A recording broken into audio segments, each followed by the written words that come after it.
Subscribe करें हमारे कुणांग music channel को और नए छत्तीसगढ़ी गानों के अपडेट के लिए बेल आइकन को क्लिक करें।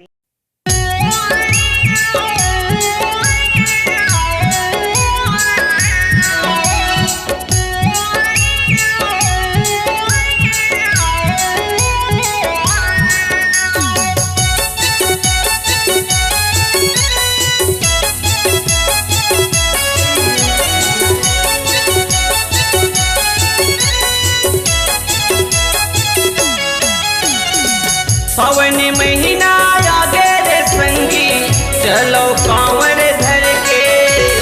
सावन महीना आगे गो भैया चलो कांवर धर के। जयकारा लगावत महादेव के बोल बम बोल के।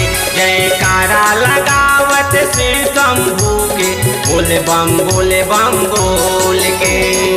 पवन महीना संगी चलो कांवर धर के।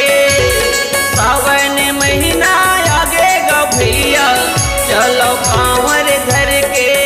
जयकारा लगावत महादेव के बोल बम बोल के। जयकारा लगावत श्री शंभू के बोल बम बोल के।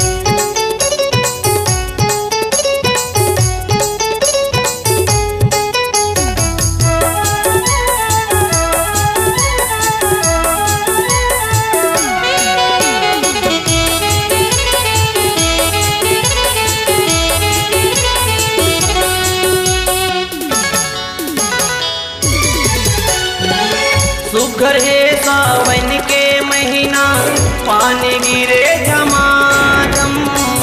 पानी गिरे झमाझम। भोलेनाथ के डमरू देखो बाजत हवे डमाडम। बाजत हवे डमाडम।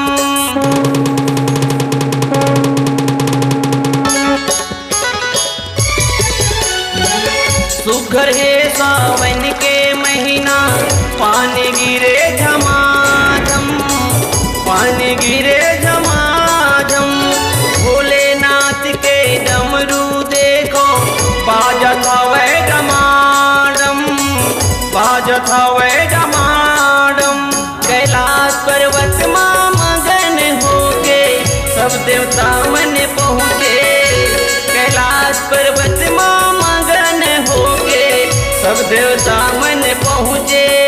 जयकारा लगावत महादेव के बोल बम बोल के। जयकारा लगावत भोलेनाथ के बोल बम बोल के।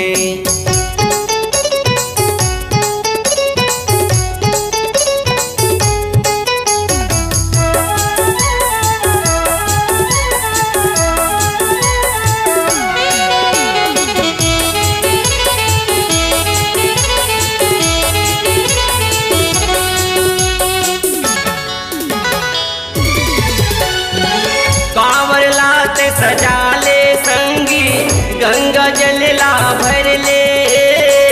गंगा जल ला भर ले। मन रमा ले बम बम भोले भंग धतूरल धर ले। भंग धतूरल धर ले।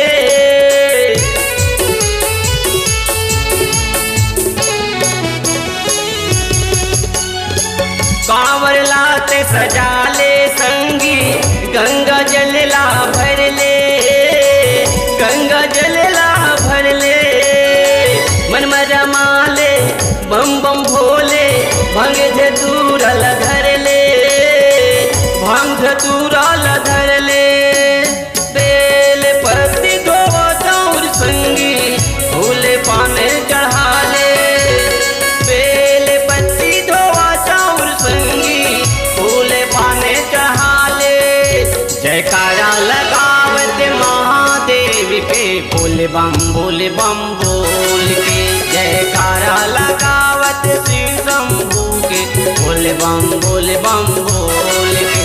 जयकारा लगावत भोले बाबा के बोल बम बोल के।